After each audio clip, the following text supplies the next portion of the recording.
एक अच्छी पार्टनर पहले तुम्हारी बुरी आदतें पहचानेगी, फिर तुम्हें फील कराएगी, फिर झगड़ेगी और फिर आखिर तक छुड़वाने में लगी रहेगी। नमाज पाबंदी से पढ़ेगी और तुम्हें भी जबरदस्ती पढ़वाएगी, क्योंकि जिसके दिल में खुदा हो वो कभी तुम्हें छोड़कर नहीं जाएगी। वक्त आने पर तुम्हारी माँ भी बनेगी और बेस्ट फ्रेंड भी। हर लाइफ के फेस में तुम्हें सपोर्ट करेगी, फिर चाहे वो फिजिकली हो, फाइनेंशियली या फिर इमोशनली। तुम्हारी और सिर्फ तुम्हारी ही रहेगी, ना किसी की नीयत फिसलाएगी और न बर्दाश्त करेगी कि तुम किसी की तरफ फिसलो। तुम्हारे वक्त के लिए तुमसे लड़ेगी, तुम्हारी प्रेजेंस के लिए तुमसे झगड़ेगी और कभी कभी बेवजह भी।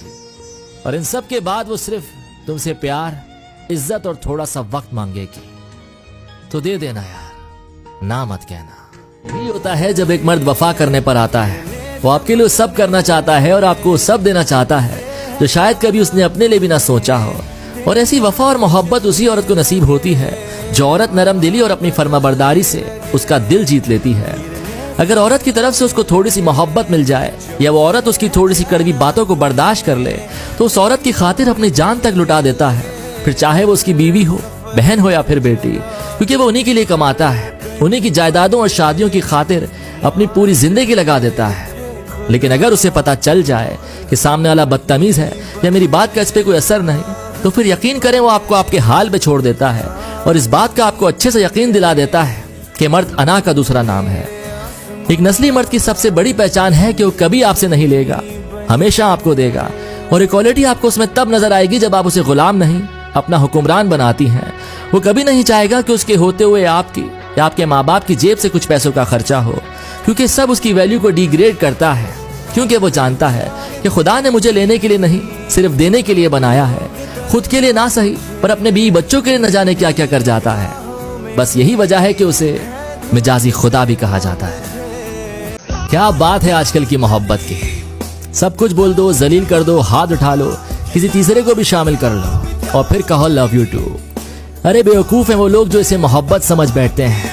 सच कहूं तो ऐसी मोहब्बत के साथ गुजारा करना जिसमें हर वक्त सामने वाले के छिन जाने या रिश्ते में किसी तीसरे इंसान के आ जाने का डर लगा रहता हो, इस दुख से कहीं ज्यादा बेहतर है कि बंदा अकेले गुजारा कर ले। सारा दिन बस उसको इम्प्रेस करने के बारे में सोचते रहना, हर टाइम उसका दिल जीतने की कोशिश करते रहना, खुद को दूसरों से अच्छा बना कर उसके सामने पेश करना, सिर्फ उसको खुश करने की खातिर खुद का सुकून बर्बाद कर देना, इसे मोहब्बत नहीं सजा कहते हैं। तो सामने वाला मुसलसल आपको दे रहा है और उसे इस बात का बिल्कुल एहसास नहीं कि आप भी एक इंसान हो, आपकी भी कोई रिस्पेक्ट है और आप भी एक अच्छी लाइफ डिजर्व करते हो। और ये मोहब्बतें बस कुछ ही दिन चल पाती हैं, फिर आपसे बेहतर मिलने पर आपको छोड़ दिया जाता है। देखिए, मोहब्बत के रिश्ते में आपका एक दूसरे पर भरोसा इतना गहरा होना चाहिए कि कोई तीसरा तो क्या, खुदा भी आपको अलग करने से पहले 10 बार सोचे कि इनका एक दूसरे पर एतमाद कितना है। क्योंकि रिश्ता मोहब्बत से नहीं, रिस्पेक्ट से चलता है। और ऐसी रिस्पेक्ट जिसमें कि तीसरे का जिक्र तो क्या, उसके बारे में सोच में भी न लाया जाए।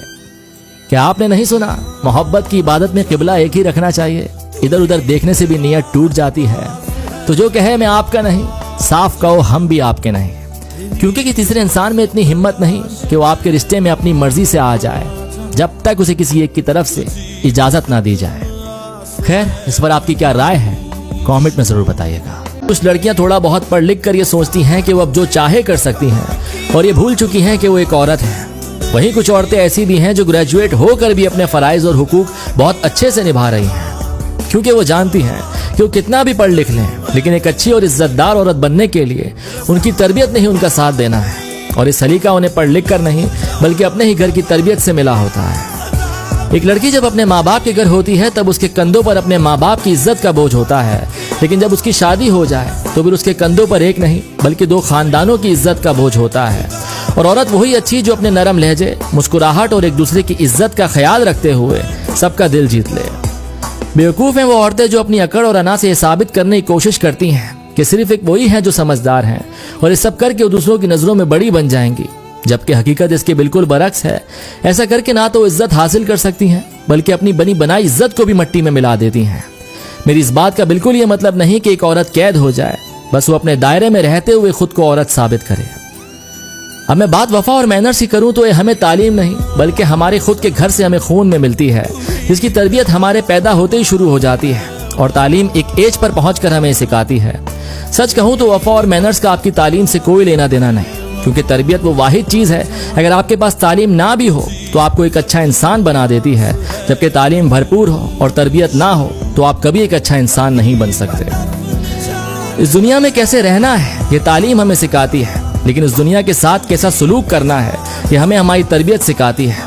और यही वजह है कि मैंने अक्सर पैंट शर्ट में रहने वाली लड़कियों को सास ससुर की इज्जत और अपने पार्टनर से वफा करते देखा है, जबकि पर्दे में रहने वाली लड़कियों को निहायत बदतमीज और बेवफा देखा है। तो आपका दूसरों से इज्जत और अच्छे सुलूक की उम्मीद रखना टोटली इस बात पर डिपेंड करता है कि आपको अपने घर से तरबियत में क्या मिला है। ये सच है कि मर्द को 4 शादियों की इजाजत हमारा मजहब देता है, लेकिन ये भी सच है कि मर्द को दूसरी शादी के लिए मजबूर भी एक औरत ही करती है जब वो उसकी नाशुक्री और नाफरमानी पर उतरती है।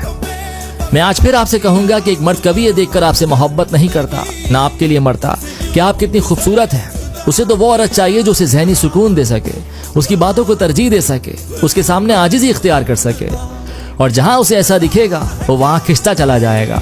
फिर चाहे आपकी शादी को 10 माह गुजरे हो या 10 साल, इससे कोई फर्क नहीं पड़ता। औरत का मर्द के आगे जिद करना, उसकी बातों को अहमियत ना देना, छोटी छोटी बातों पर उससे लड़ना झगड़ना, यही उसकी इज्जत को दिन ब दिन घटा देता है और उसे पता ही नहीं चल पाता कि कब वो उसके दिल से उतर जाती है।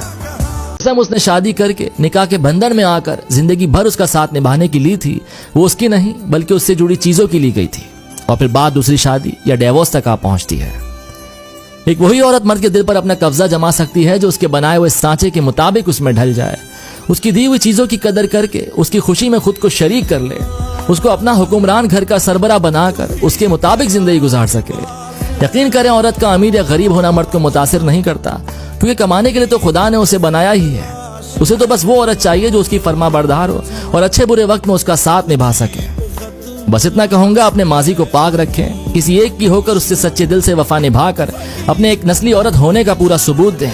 खुदा की कसम, आपसे आपका मर्द कोई छीन नहीं सकता। आज के इस दौर में हर बंदा एक